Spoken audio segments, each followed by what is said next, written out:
Good morning student. Last lectures में हमने त्रिभुज नियम के बारे में बात की थी, समांतर चतुर्भुज नियम के बारे में बात की और एन बहुभुज नियम के बारे में बात की हमने। ठीक है, अब यहाँ हम उनसे कनेक्टेड कुछ क्वेश्चंस डिस्कस करेंगे कि एग्जाम में क्वेश्चंस आपको कैसे मिल सकते हैं। तो पहला क्वेश्चन ये है, उसने कहा कि दो व्हीकल है जो कि एक दूसरे के परपेंडिकुलर अलग अलग वेग से मूव कर रहे हैं। पहली की वेलोसिटी हमें दे रखी है, उसने v1 कितना दे रखा है सर, उसने दिया 10 मीटर पर सेकंड। ठीक है, जो पहला व्हीकल है सर उसकी वेलोसिटी कितनी है सर, 10 मीटर पर सेकंड है। ठीक है, उसके बाद में जो सेकंड व्हीकल है, जो आपका सेकंड व्हीकल है सर, वो जो हम कह सकते हैं कि पहले वो 10 मीटर पर सेकंड से गया, एक व्हीकल था जो 10 मीटर पर सेकंड से गया, उसके बाद में वो व्हीकल उसके परपेंडिकुलर डायरेक्शन में कहां चला गया सर, परपेंडिकुलर डायरेक्शन में गया। ओके, और उसकी जो स्पीड है सर, यहां उसने बोला उसकी स्पीड कितनी है सर, उसने बोला 15 मीटर पर सेकंड है, 15 मीटर पर सेकंड है। तो उसने कहा कि बताइए उस व्हीकल की जो रिजल्टेंट वेलोसिटी है, उस व्हीकल की रिजल्टेंट वेलोसिटी क्या होगी, परिणामी वेग उसका क्या होगा। ठीक है, उस व्हीकल ने दो वेलोसिटी गेन की, पहले वो 10 मीटर पर सेकंड से चल रहा था, उसके बाद में वो 15 मीटर पर सेकंड से चला, पर अब उसकी डायरेक्शन क्या है सर, पहले वाले डायरेक्शन से लंबवत हो गई है। तो बोल रहा है सर इसका रिजल्टेंट वेलोसिटी क्या होगी, सर इसका परिणामी वेग कितना होगा। तो देखो हम यहाँ कैसे करेंगे, किस तरह से करेंगे, सदिशों का योग करना हमने सीखा। दो वेक्टर हमें दे रखे, ये जो वेक्टर v है सर, ये वेलोसिटी v1 ये भी वेक्टर है सर, वेलोसिटी v2 सर ये भी एक वेक्टर है सर, दोनों वेक्टर है।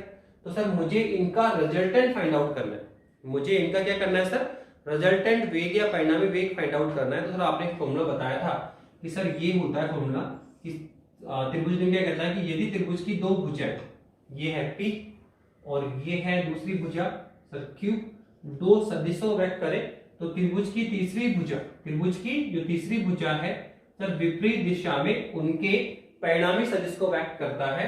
और सर यहां हम लिखते हैं R equivalent P plus Q। R equivalent क्या है सर, P प्लस Q है।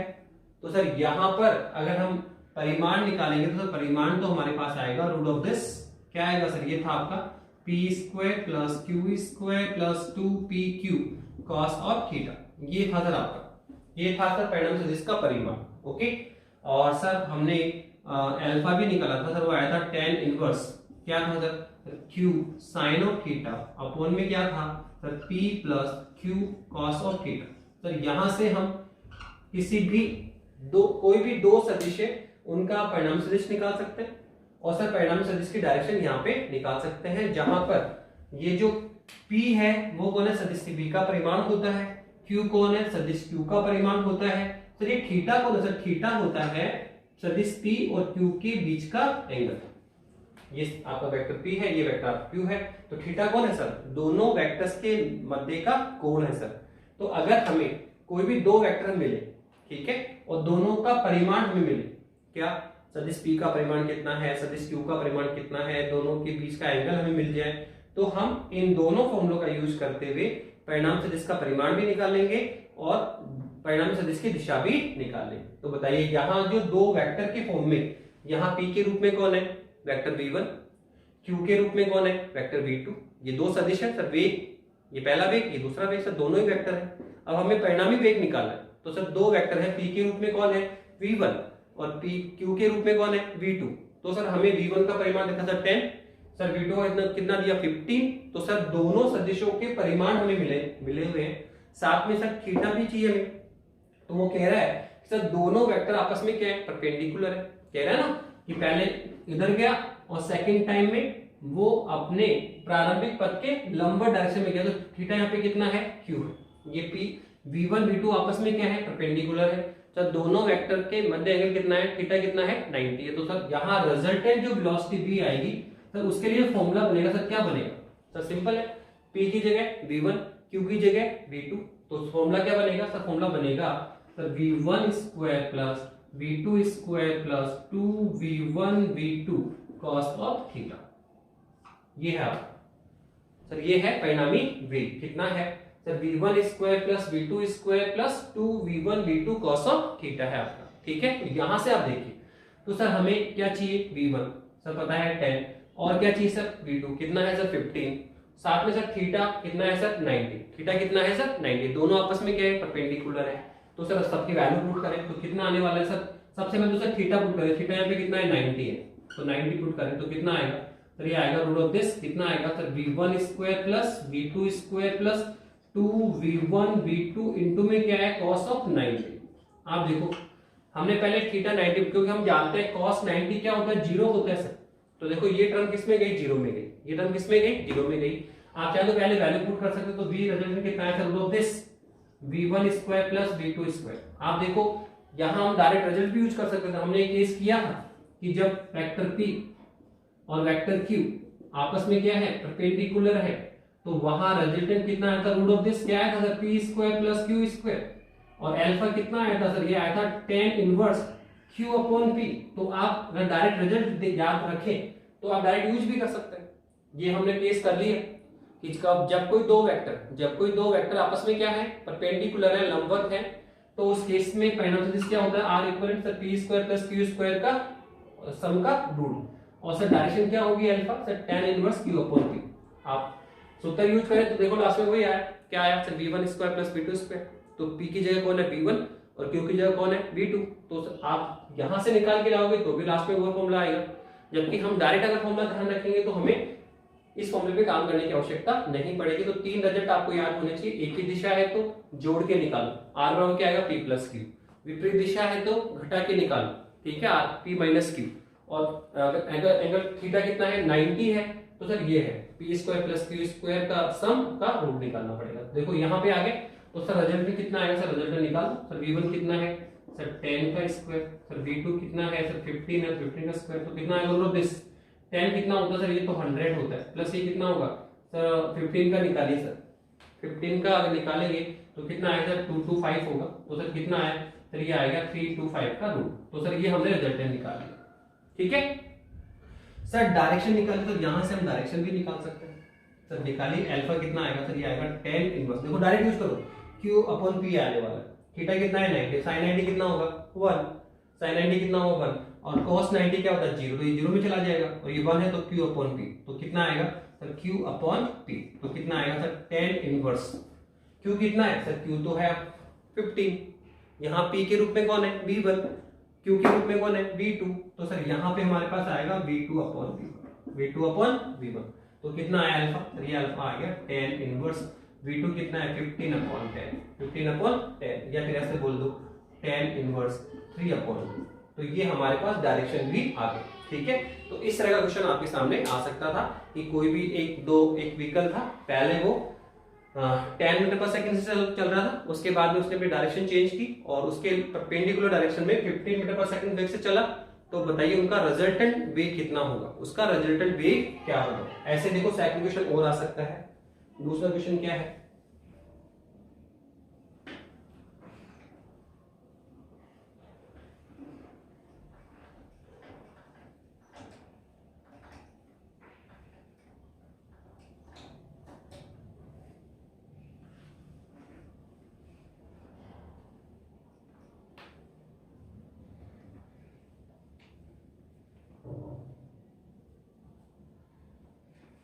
देखिए सेकंड क्वेश्चन हम करने जा रहे हैं। सेकंड क्वेश्चन में उसने दिया हमें कि कोई भी बॉडी है, कोई भी ठीक है ऑब्जेक्ट है सर, उस पे दो फोर्स अप्लाइड हो रहे हैं, क्या हो रहे हैं सर, उस पे दो फोर्स अप्लाइड हो रहे हैं। पहला फोर्स उस पे अप्लाइड हो रहा है F1, ठीक है, ये पहला फोर्स है F1 सर, उसकी वैल्यू कितनी है 7 न्यूटन है सर, कितनी है सर 7 न्यूटन है।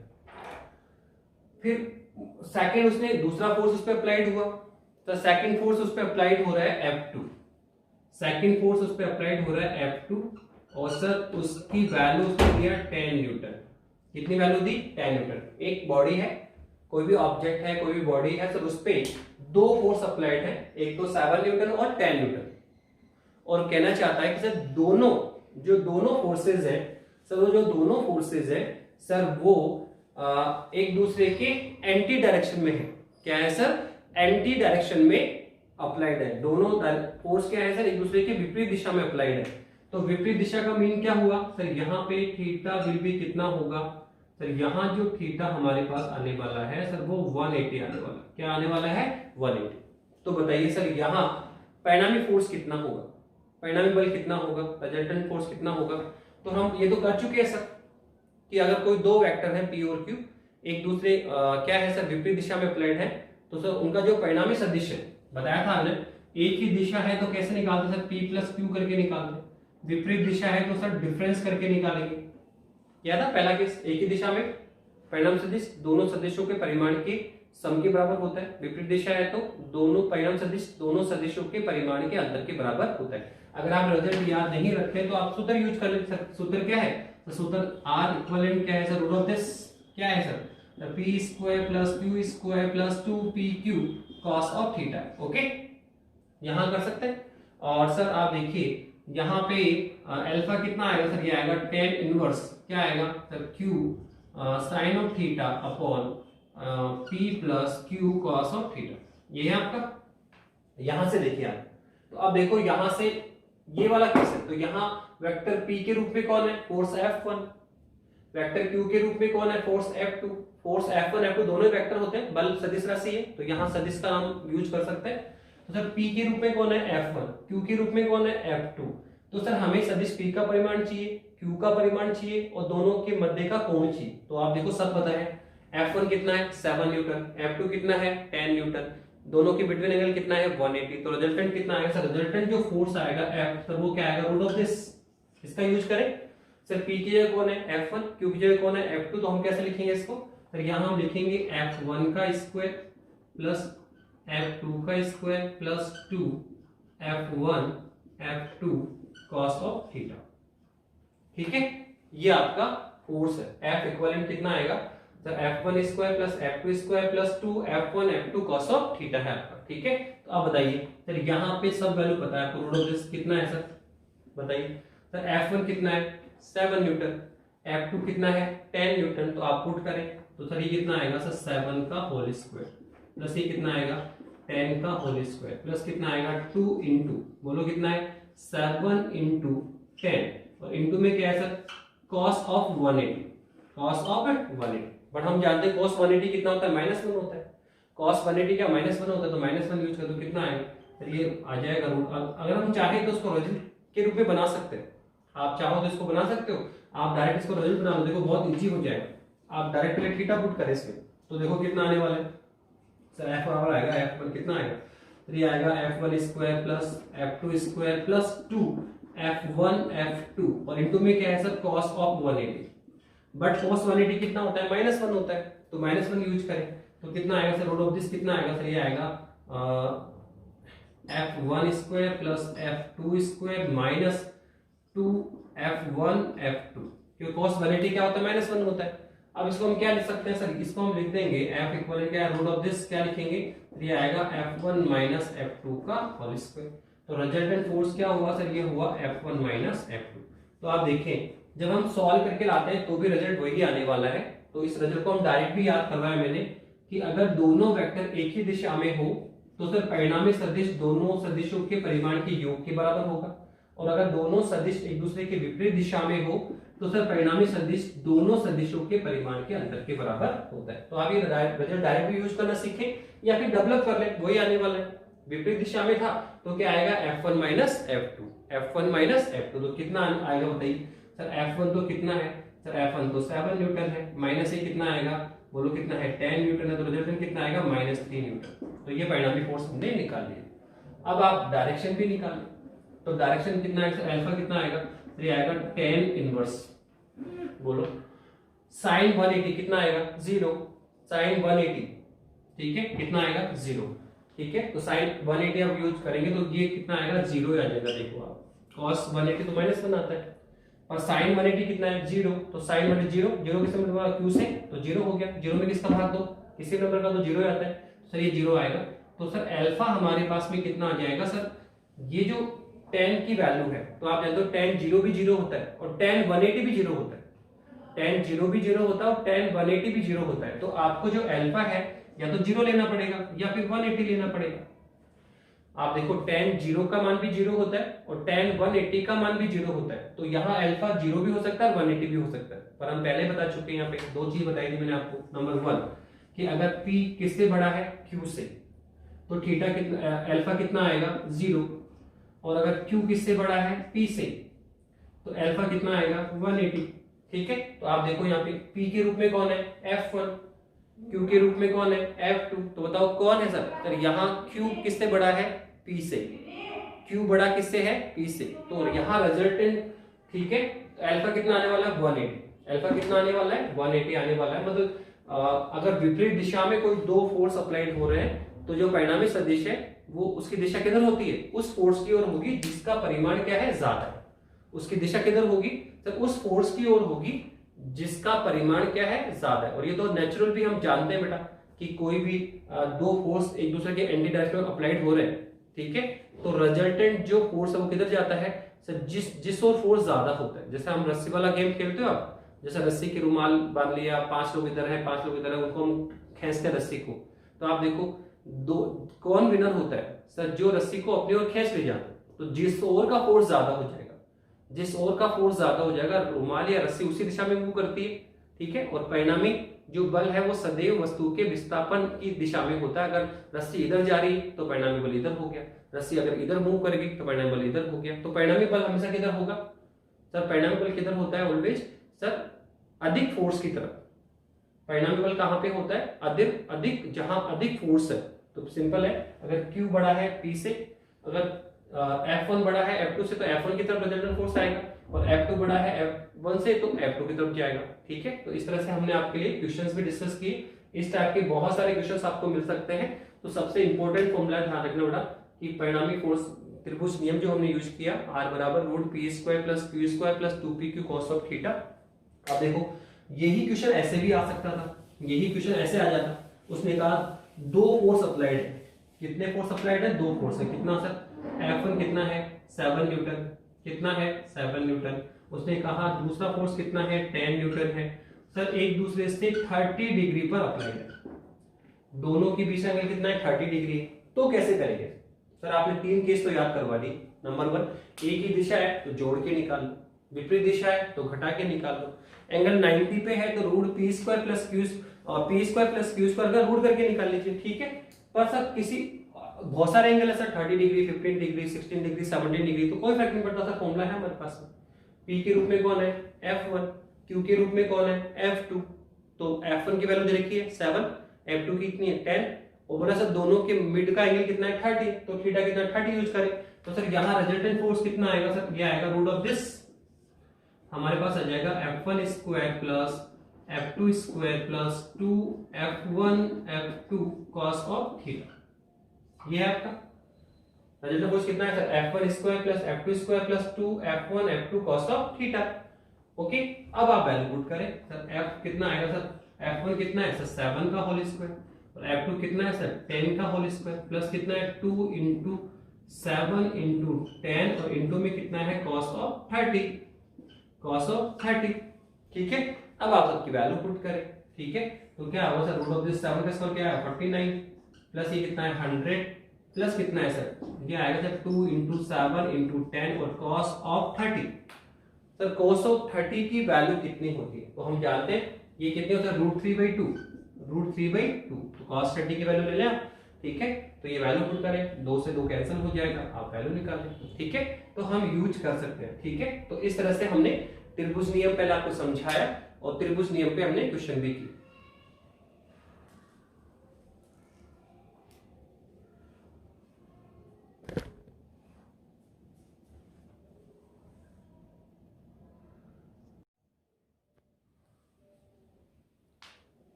इस बेटा अब हम सदिशों के गुणनफल की बात करेंगे। पहले हम सदिशों के योग के बारे में बात कर रहे थे। सदिशों के योग से क्रॉसकॉर्डिंग हमने त्रिभुज नियम स्टडी किया, समांतर चतुर्भुज नियम स्टडी किया, एन बहुभुज नियम स्टडी किया, उससे कनेक्टेड कुछ न्यूमेरिकल्स भी किए। तो अभी तक हमने सदिशों को जोड़ना सीखा है और सदिशों को व्याकलन करना सीखा है। सदिशों को हमने क्या किया है, जोड़ना सीखा, और सदिशों को क्या किया है, व्याकरण करना सीखा है। अब हम सदिशों का गुणनफल स्टडी करेंगे कि सदिश कोई भी दो वेक्टर है, कोई भी दो सदिश है को उनको गुणनफल किस तरह से किया जा सकता है। तो देखो हमारा टॉपिक होगा सदिशों का गुणनफल। सदिशों का गुणनफल की बात हम करेंगे। कोई भी दो वेक्टर है सर, मुझे उसको मल्टीप्लाई करना है, उनका गुणनफल निकालना है सर, कैसे करेंगे। तो सबसे पहले आप समझिए कि सर सदिशों का गुणनफल होता क्या है और ये कितने टाइप का होता है। तो हम बात करेंगे सर वेक्टर्स को टू टाइप से प्रोडक्ट किया जा सकता है। वेक्टर्स का गुणनफल दो प्रकार का होता है। सदिशों का जो गुणनफल है सर वो दो प्रकार का होता है। सर नंबर 1 लिखें तो नंबर 1 है सर अदिश गुणनफल। क्या है सर, अदिश गुणनफल है।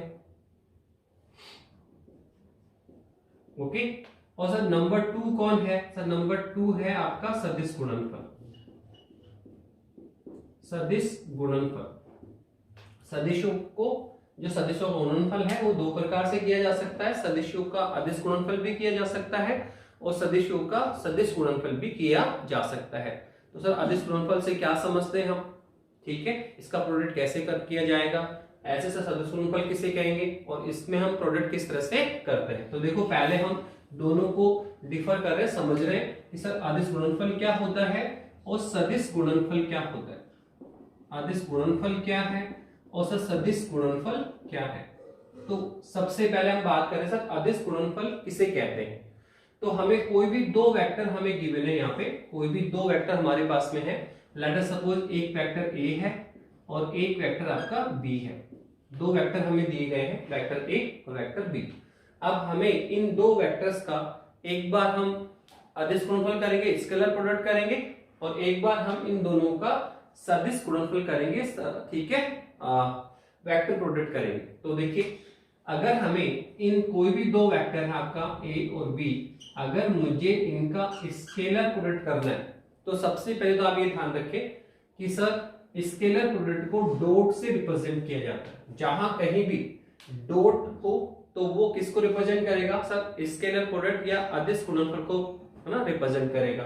लेकिन अगर हम ए और कोई दो वेक्टर है बी, तो उनके बिटवीन हम क्या लगा दें सर, क्रॉस लगा दें, तो सर वो सदिश गुणनफल या वेक्टर प्रोडक्ट को रिप्रेजेंट करेगा। ठीक है, तो सबसे पहले तो आप आइडेंटिफाई करना सीखें सर डॉट किसको रिप्रेजेंट करता है, सर अदिश गुणनफल को, स्केलर प्रोडक्ट को। और अगर क्रॉस लगा हुआ है तो सर वो किसको रिप्रेजेंट करेगा, सर वो रिप्रेजेंट करेगा सदिश गुणनफल को। ठीक है, पर सर सदिश गुणनफल किसे कहते हैं या अदिश गुणनफल किसे कहते हैं, तो डेफिनेशन तो इनके नाम में छुपी हुई है कि दो सदिशों का ऐसा गुणनफल। देखो चाहे अदिश गुणनफल है वो भी दो सदिशों का होगा, सदिश गुणनफल है सर वो भी दो सदिशों का होगा। ठीक है, अदिश गुणनफल हो तो भी दो सदिशों का करते हैं, और सदिश गुणनफल करोगे तो भी सर दो सदिशों का ही किया जाएगा।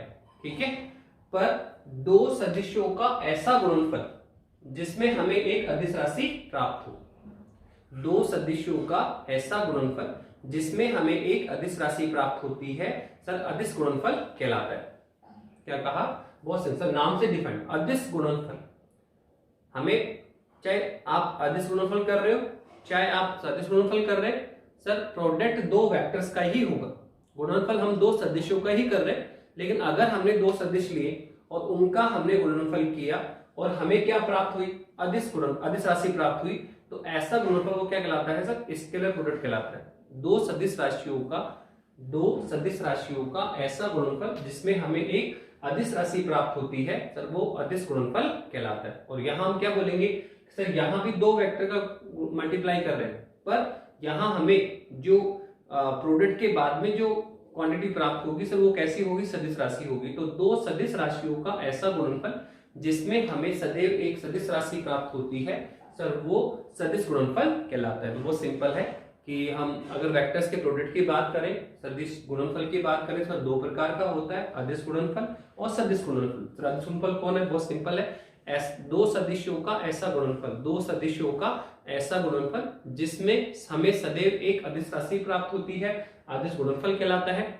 और दो सदिश राशियों का ऐसा गुणनफल, दो सदिश राशियों का ऐसा गुणनफल जिसमें सदैव हमें एक सदिश राशि प्राप्त होती है, सर सदिश गुणनफल कहलाता है। इसके बाद में आप ध्यान रखें, अदिश गुणनफल को डॉट से रिप्रेजेंट करते हैं। जहां कहीं भी डॉट लगा हुआ है तो वो किसको रिप्रेजेंट करेगा, अदिश गुणनफल को रिप्रेजेंट करेगा। और जहां कहीं क्रॉस लगा होता है सर वो किसको रिप्रेजेंट करता है, सर वो सदिश गुणनफल को रिप्रेजेंट करता है। अब बात करते हैं सर की वैल्यू की, क्या वैल्यू आती है। तो जो स्केलर प्रोडक्ट है, जो अदिश गुणनफल है सर, उसकी वैल्यू आती है sir A B cos of theta. A dot B की वैल्यू ऑलवेज क्या आएगी sir, A B cos theta आएगा। जबकि अगर हम ए क्रॉस बी की वैल्यू निकालेंगे तो सर ये आएगा ए बी साइन थीटा। ठीक है, इसकी वैल्यू कितनी आती है, ए बी कॉस थीटा, और सर इसकी वैल्यू कितनी आती है, ए बी साइन थीटा। तो देखो अभी तक अगर हम देखें तो सर ए कौन है, सर सदिश ए का, देखो ये आपका वेक्टर है आपका, देखो मैंने बताया था कि सर ये है आपका वेक्टर, इसमें से सर ये डायरेक्शन निकाल दो तो सर केवल इसका परिमाण बच जाएगा। तो ये इसका क्या है, सदिश ए है, और ये सदिश ए का परिमाण है। सर ऐसे ये कौन है आपका, सदिश बी है, वेक्टर निकाल दो, दिशा निकाल दो, तो सदिश बी का परिमाण। तो ए कौन है, ये वेक्टर ए है, ये वेक्टर बी है, पर ए कौन है, सदिश ए का परिमाण। ऐसे बी कौन है, सदिश बी का परिमाण। तो आप देखो ए डॉट बी, अगर दो वेक्टर लिए हमने ए और बी, उनका स्केलर प्रोडक्ट करेंगे तो क्या आएगा, ए बी कॉस थीटा। जहां ए कौन है, सदिश ए का परिमाण, बी कौन है, सदिश बी का परिमाण। ठीक है, अगर हम पूरा यहाँ पे लिखे कि सर ये ए कौन है, तो सर ए है सदिश ए, सदिश ए का परिमाण। ओके, फिर सर ये बी कौन है, तो सर बी कौन है, सदिश बी का परिमाण। बी कौन है सर, सदिश बी का परिमाण है। तो बी कौन है आपका, सर ये है सदिश बी का परिमाण। ओके, नाउ सर यहां पे दिख रहा है कि सर ये थीटा कौन है फिर। तो देखो थीटा क्या है, थीटा है सदिश ए और बी के मध्य का कोण। ऐसे सिंपल सा है, जैसे मान लो ये आपका एक वेक्टर था ए, ये आपका वेक्टर ए है, ये आपका वेक्टर बी है। ठीक है, और थीटा क्या है सर, इन दोनों के बीच का कोण है, वेक्टर ए तथा वेक्टर बी के मध्य का कोण है। तो दो वेक्टर है, वेक्टर ए और वेक्टर बी, सदिश ए सदिश बी, इनके बीच का कोण कितना है, थीटा है। तो सर इसका स्क्वायर प्रोडक्ट क्या होगा, ए डॉट बी, इसकी वैल्यू कितनी आती है, A B cos theta. Okay, जहां ए कौन है, सदिश ए का परिमाण होता है, सर बी कौन है, सदिश बी का परिमाण होता है, और थीटा क्या है सर, थीटा है सर सदिश ए तथा सदिश बी, सदिश ए तथा सदिश बी के मध्य का कोण है। थीटा कौन है सर, सदिश ए तथा सदिश बी के मध्य का कोण। तो ऐसे आप सर यहां आ जाइए, सर ये सदिश गुणनफल में क्या है सर, क्रॉस से रिप्रेजेंट करते हैं। सर ए क्रॉस बी, सर यहाँ कौन है, ए बी साइन थीटा है, तो वेयर सर यहाँ पे कौन है, तो वही है सर, ए कौन है, सदिश ए का परिमाण, सर बी कौन है, सदिश बी का परिमाण, सर थीटा कौन है, सर थीटा है दोनों सदिशों के मध्य का कोण है। तो वापस यहाँ पर हम लिखेंगे सर ये कौन है आपका, सर ये तो है सदिश ए का परिमाण, सदिश ए का परिमाण। सर बी कौन है, सर ये है आपका सदिश बी का परिमाण। ओके, और सर थीटा कौन है, सर थीटा है सदिश ए तथा सदिश बी के मध्य का कोण है, सदिश ए तथा सदिश बी के मध्य का कोण है। तो इस तरह से हमने बताया कि सर ये है सदिश अदिश गुणनफल, और सर ये है सदिश गुणनफल। ओके, तो आप देख रहे हैं सर जो सदिशों का गुणनफल है सर उसको दो भागों में डिवाइड किया जा सकता है, वो दो प्रकार का होता है सर, एक होता है अदिश गुणनफल और एक होता है सदिश गुणनफल। पर अगर आप अदिश गुणनफल कर रहे हैं तो वो भी दो वेक्टर्स का होगा, और सदिश गुणनफल कर रहे हो तो भी वो दो वेक्टर्स का होगा। पर अगर दो सदिशों का अगर हम अदिश गुणनफल करेंगे तो हमें एक अदिश राशि प्राप्त होगी, लेकिन अगर हम दो सदिशों का सदिश गुणनफल करेंगे तो हमें एक सदिश राशि प्राप्त होती है। और यही इसकी डेफिनेशन है, क्या, दो सदिशों का ऐसा गुणनफल, दो सदिशों का ऐसा गुणनफल जिसमें हमें एक सदैव अदिश राशि प्राप्त होती है, अदिश गुणनफल कहलाता है। इसको हम डॉट से रिप्रेजेंट करते हैं, और इसकी वैल्यू कितनी आती है, ए बी कॉस थीटा। जहां ए कौन है, सदिश ए का परिमाण है, बी कौन है, सदिश बी का परिमाण है, और थीटा कौन है, दोनों सदिशों के मध्य का कोण है। ऐसे सर ये सदिश गुणनफल कौन है, तो बता दिए, दो सदिशों का ऐसा गुणनफल, दो सदिशों का ऐसा गुणनफल जिसमें हमें एक सदिश राशि प्राप्त होती है, जिसमें हमें एक सदिश राशि प्राप्त होती है, सर सदिश गुणनफल कहलाता है। सर इसको क्रॉस से रिप्रेजेंट करते हैं, इसको क्रॉस से रिप्रेजेंट करते हैं और इसकी वैल्यू कितनी आती है, ए बी साइन थीटा। इसकी वैल्यू कितनी आती है, ए बी साइन थीटा आती है, जहां ए कौन है, वापस सर सदिश ए का परिमाण, सर बी कौन है, सदिश बी का परिमाण, और सर थीटा कौन है, सर थीटा है दोनों सदिशों के मध्य का कोण। थीटा कौन है, सर दोनों सदिशों के मध्य का कोण है। ओके, तो इस तरह से हमने कर लिया कि सर वेक्टर्स का जो मल्टीप्लाई है वो दो टाइप से किया जा सकता है। अब देखो यहाँ पे कितनी वैल्यू है, A B cos theta, sir यहाँ पे कितने, sir A B sine theta. पर सर आप कह रहे हो कि सर यहाँ हमें स्केलर मिल रहा है, हमें अदिश राशि मिल रही है सर, यहाँ हमें सदिश राशि मिल, पर दोनों में मीनिंग तो कुछ भी नहीं सर। आप देखो ये भी परिमाण है, बी भी परिमाण है, एंगल में डायरेक्शन होता नहीं सर। यहाँ पर ए में परिमाण, बी कौन है, परिमाण, और सर एंगल थीटा, ये भी सर स्केलर होता है। तो सर बताइए अब इसमें कैसे आइडेंटिफाई हुआ कि सर यहाँ हमें स्केलर मिल रहा है और सर यहाँ हमें वेक्टर मिल रहा है। तो देखो इसमें ए बी साइन थीटा और साथ में आता है एन कैप, साथ में क्या आता है, एन कैप आता है। यही एक मेजर डिफरेंस है कि सर अदिश गुणनफल की value A B cos theta होता है, जबकि इसकी वैल्यू होती है A B sine theta n cap. Sir ये एन कैप कौन है, तो ये एन कैप कौन है, सर एकांक सदिश है। एन कैप कौन है, एकांक सदिश है जो इस वेक्टर की दिशा को रिप्रेजेंट करता है। एन कैप कौन है, सर एकांक सदिश है जो कि सर यहाँ दिशा को रिप्रेजेंट करेगा। तो अब आपको समझ में आ रहा होगा कि सर देखो यहाँ पे केवल ए बी कॉस थीटा है, परिमाण है, डायरेक्शन नहीं है, इसलिए यहाँ हमें अदिश राशि मिल रही है, यहाँ हम बोलते हैं अदिश राशि प्राप्त हो रही है। जबकि यहाँ पे वैल्यू आपने क्या लिखा sir, A B sine theta n cap, जो हमें क्या डिस्प्ले करता है कि सर यहाँ पे हमें एक सदिश राशि प्राप्त हो रही है, एन कैप यहाँ हमें दिशा को रिप्रेजेंट करता है। इसलिए हम कहते हैं कि अदिश गुणनफल में अदिश राशि प्राप्त होती है और सदिश गुणनफल में हमें सदिश राशि प्राप्त होती है। तो एन कैप कौन है, सर एन कैप की अगर हम बात करें, अगर एन कैप की बात करेंगे तो सर एन कैप कौन है, सर एन कैप है एकांक सदिश। एन कैप कौन है, एकांक सदिश है। तो इस तरह से हमने कंप्लीट कर लिया कि सदिश का गुणनफल दो प्रकार का होता है, सदिश गुणनफल, अदिश गुणनफल। दो राशियों का ऐसा गुणनफल जिसमें हमें अदिश राशि प्राप्त होती है, अदिश गुणनफल कहलाता है। इसको हम डॉट से रिप्रेजेंट करते हैं, इसकी value A B cos theta होती है। और सर दो सदिशों का ऐसा गुणनफल जिसमें हमें एक सदिश राशि प्राप्त होती है, उसे सदिश गुणनफल कहा जाता है। इसको हम क्रॉस से रिप्रेजेंट करते हैं, इसकी value A B sine theta n cap होता है। ओके, अब हम इसको वन बाय वन वापस स्टडी करेंगे। पहले हम स्केलर प्रोडक्ट को लेंगे, इसके डिफाइंड हमने कर दिया, इसके करेक्टेड रिजल्ट्स हम निकालेंगे, ठीक है। उसके बाद में हम किस पे आएंगे, सर स्केलर प्रोडक्ट पे आएंगे, सॉरी वेक्टर प्रोडक्ट पे आएंगे, तो इसकी क्वांटिटी डिस्प्ले करेंगे, ठीक है। तो पहले हम वापस से किस पे आ रहे हैं, सर अदिश गुणनफल पे आ रहे हैं। किस पे आ रहे हैं, अदिश गुणनफल पे फिर से हम लोग आ रहे हैं। तो चलिए बेटा, पहले हम स्केलर प्रोडक्ट की बात करेंगे। पहले हम किसकी बात करेंगे, सर स्केलर प्रोडक्ट की बात करेंगे। अदिश गुणनफल करना सीखेंगे। देखो अभी केवल हमने डिफाइंड किया है कि अदिश गुणनफल क्या होता है, ठीक है, अदिश गुणनफल क्या होता है। लेकिन अब हम लोग इसको डिटेल से कर रहे हैं, इसको थोड़ा सा डिटेल से करेंगे कि सर अदिश गुणनफल की वैल्यू भी निकालना सीखिए आप। अदिश गुणनफल की वैल्यू निकालिए कि अदिश गुणनफल अधिकतम कब मिलेगा, अदिश गुणनफल का मान न्यूनतम कब प्राप्त होता है, ठीक है। तो सर ये तो है अदिश गुणनफल, दो सदिश राशियों का ऐसा गुणनफल जिसमें हमें एक अदिश राशि प्राप्त होती है, सर अदिश गुणनफल कहलाता है। इसको डॉट से रिप्रेजेंट करते हैं। यहाँ इसकी वैल्यू के sir A B cos theta आता है। क्या आता है sir, A B cos theta आता है। और थीटा कौन है सर, जहां ए है ए का परिमाण, बी है बी का परिमाण, थीटा कौन है सर, ए और बी के मध्य का कोण, ठीक है। अब हम चाह रहे हैं कि सर यहाँ क्या बदल सकता है, तो सर देखो यहाँ थीटा बदल सकता है सर, यहाँ पे क्या बदल सकता है सर, थीटा बदल सकता है। क्या बदल सकता है, थीटा बदल सकता है।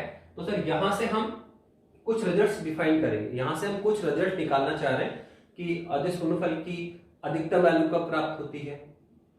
कोई ऐसा केस भी है क्या जहां अदिश गुणनफल शून्य को प्राप्त होगा, ठीक है, जहां अदिश गुणनफल का मान शून्य प्राप्त होता है। तो हम डिफरेंट केस करेंगे और यहाँ क्या करते हैं, थीटा की वैल्यू चेंज करें। एक बार बोलेंगे थीटा कितना है 0, फिर एक बार थीटा कितना लेंगे 90। दो केस करेंगे, थीटा बराबर 180 भी ले सकते हो, थीटा बराबर 180 भी ले सकते हो। तो सर हम दो केस कर रहे हैं। केस फर्स्ट, पहला केस कर रहे हैं। फर्स्ट केस जो हमने किया sir, let us suppose theta कितना है सर 0 डिग्री ले लो।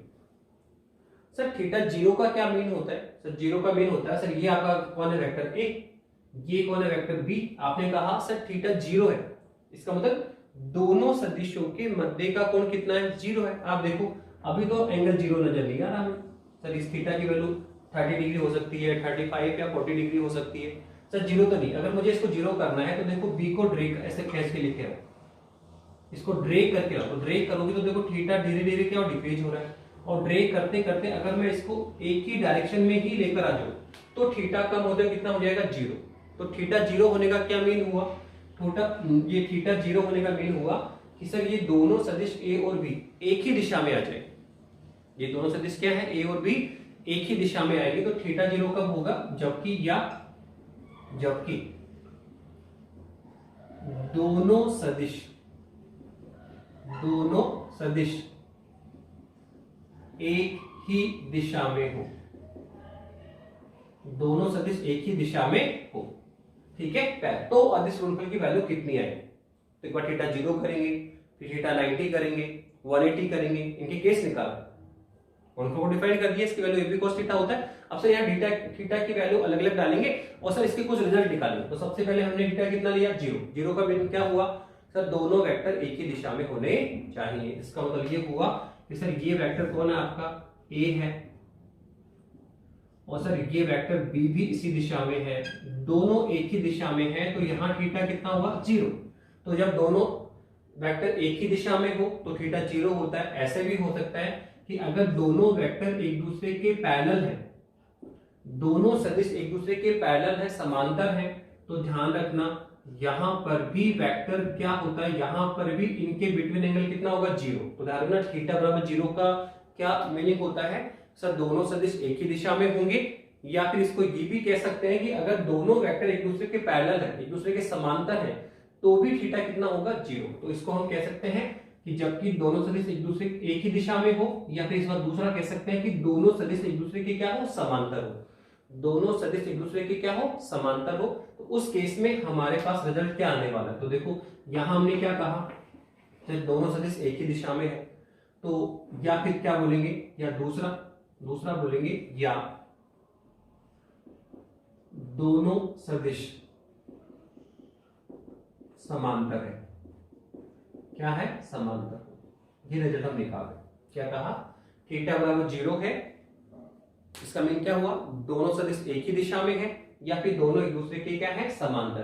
दोनों एक दूसरे के क्या है, समांतर। ठीक है, तो सर यहाँ पे रिजल्ट कितना आने वाला था, इसका वैल्यू कितनी आएगी, तो आप देखो यहाँ पर आएगा a डॉट बी, कितना आता है सर, ये आता है A B cos of theta.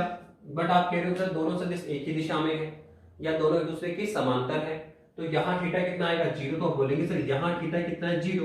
तो सर इस केस में a डॉट बी कितना आने वाला है, यहाँ पर सर निकालेंगे तो a b, और इंटू में क्या आएगा, cos ऑफ जीरो। और cos जीरो कितना होता है सर, cos जीरो होता है 1। तो सर यहाँ पर यह आएगा a b और इंटू में 1। तो सर a डॉट b कितना आया सर, a b आया, जो कि अदिश गुणनफल का कौन सा मान होगा सर, मैक्सिमम मान होगा, जो कि अदिश गुणनफल का अधिकतम मान होगा। तो पहला केस हमने किया कि लेटर सपोज हमने माना कि थीटा यहाँ पे जीरो है, अर्थात दोनों सदिश एक ही दिशा में है या दोनों एक दूसरे के समांतर है। तो उस केस में जो अदिश गुणनफल का मान हमने निकाला सर वो कितना आया, a डॉट बी, सर ये आया a b, जो कि इसका अधिकतम मान होता है। अब सेकंड केस हम करने जा रहे हैं, कौन सा केस कर रहे हैं सर, सेकंड केस कर रहे हैं, case second. Sir case second में कौन सा करने जा रहे हैं, तो सर केस सेकंड हम कर रहे हैं कि थीटा बराबर कितना हो, 90 हो। थीटा बराबर कितना हो, 90। सर 90 का अर्थ क्या हुआ, सर 90 का अर्थ होता है कि सर अगर ये वेक्टर a है आपका, तो सर वेक्टर b इसके परपेंडिकुलर होना चाहिए, लंबवत होना चाहिए। तो थीटा कितना होगा, 90। देखो आप इसको इधर ड्रैग करके लाओगे तो थीटा रिड्यूस होगा, कम होगा 0। आप इसको इधर ड्रैग करो तो थीटा बढ़कर कितना हो जाएगा, 90, और ड्रैग करो थीटा बढ़कर कितना हो जाएगा, 180। ठीक है, तो इसको ड्रैग करना तो थीटा हमें कितना, 90 लेना सर। तो सर 90 का अर्थ क्या हुआ, 90 का अर्थ हुआ कि दोनों वेक्टर एक दूसरे क्या होंगे, लंबवत होंगे। तो हिंदी में क्या लिखेंगे, या जबकि दोनों सदिश परस्पर लंबवत हो, परस्पर क्या हो, लंबवत हो। ठीक है, थीटा बराबर कितना है, 90, या फिर दोनों सदिश परस्पर क्या हो, लंबवत हो। तो सर यहाँ पे पुट करें, अब आप क्या करें, पुट करें, तो सर कितना आएगा सर, ये आएगा a डॉट बी, कितना आने वाला सर, ये आएगा a b cos of theta. ये होता है इसका। अब थीटा कितना सर यहाँ पे 90, दोनों वेक्टर क्या परपेंडिकुलर, सर इसका मतलब ये हुआ कि सर ये हमारा वेक्टर ए है और सर ये हमारा वेक्टर बी है, और सर दोनों आपस में क्या है परपेंडिकुलर, कितना हुआ 90, यही है। तो सर बताओ यहाँ पे स्केलर प्रोडक्ट कितना है, यहाँ पे अदिश गुणनफल का मान कितना आएगा। तो आप देखिए कि अगर a डॉट b की वैल्यू हम निकालें, अगर a डॉट b की वैल्यू अगर हम निकालते हैं, सर यहाँ थीटा 90 लिया आपने, तो सर बताइए कितना आने वाला सर, ये a डॉट b इक्विवेलेंट कितना आएगा सर, हेयर हम बोलेंगे सर दोनों वेक्टर आपस में क्या है परपेंडिकुलर, लंबवत है।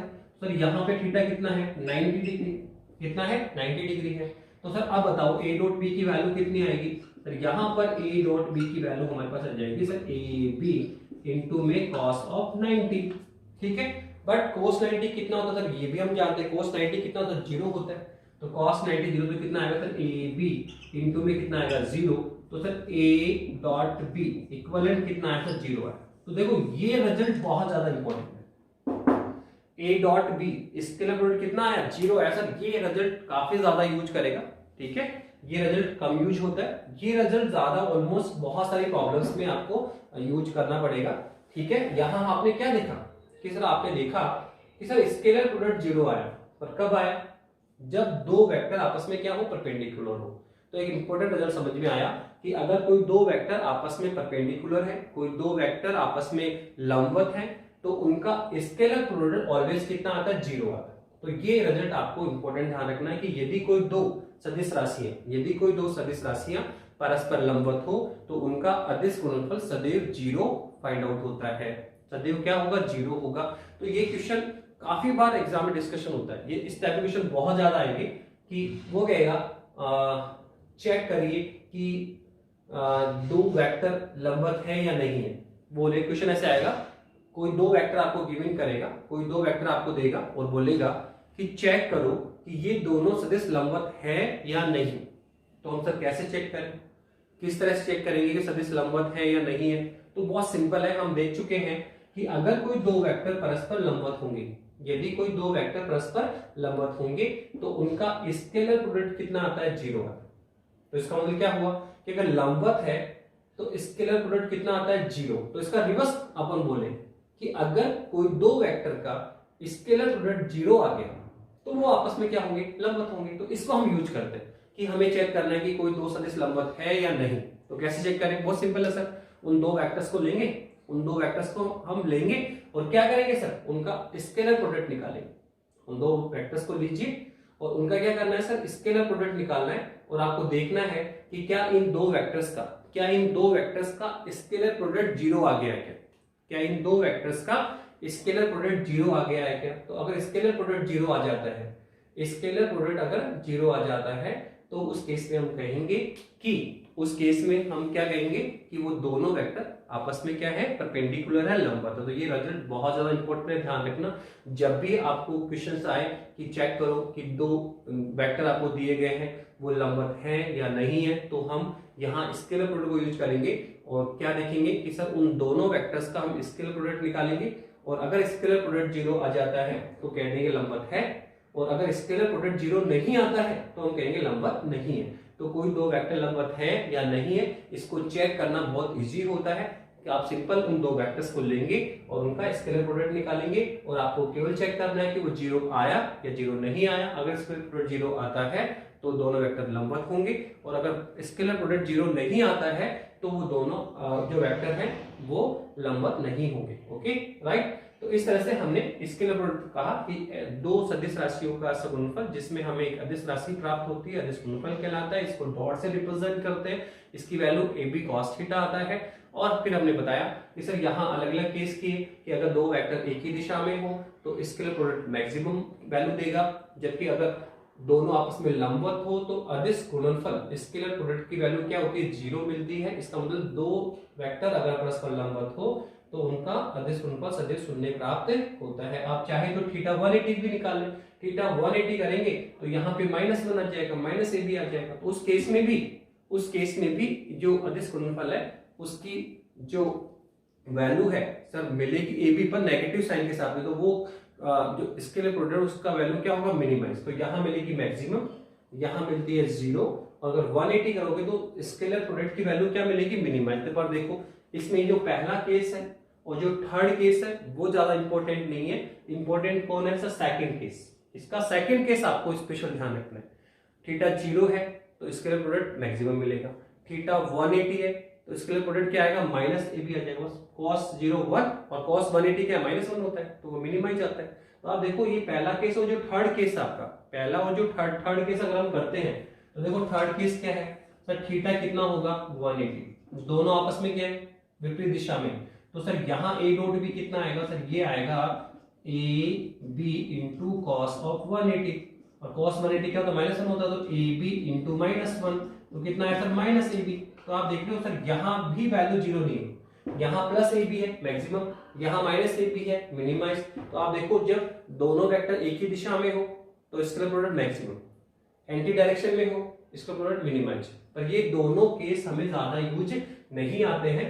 ये जो आपका सेकंड केस है वो सबसे इंपॉर्टेंट है, इसको हम यहाँ बार बार यूज करेंगे कि हमें एक इंपॉर्टेंट रिजल्ट मिला कि हमें ये चेक करना है कि कोई भी दो सदिश लंबवत है या नहीं। तो कैसे चेक करेंगे, बहुत सिंपल है, उनका स्केलर प्रोडक्ट निकालेंगे, उनको लेंगे, स्केलर प्रोडक्ट निकालेंगे, और अगर उनका स्केलर प्रोडक्ट 0 आ जाता है तो वो लंबवत होंगे, और इसके प्रोडक्ट 0 नहीं आता है तो लंबवत नहीं होंगे। तो इस तरह से हमने आपको स्केलर प्रोडक्ट कंप्लीट कराया, पर अभी भी हमने स्केलर प्रोडक्ट को डिफाइंड किया, इसके कुछ रिजल्ट निकाले, हमने स्केलर प्रोडक्ट करना सीखा नहीं। तो अब नेक्स्ट क्लास में हम आपको स्केलर प्रोडक्ट करना सिखाएंगे कि कोई भी दो वेक्टर ए और बी हैं तो उनका स्केलर प्रोडक्ट कैसे फाइंड आउट किया जा सकता है। ओके बेटा, थैंक यू।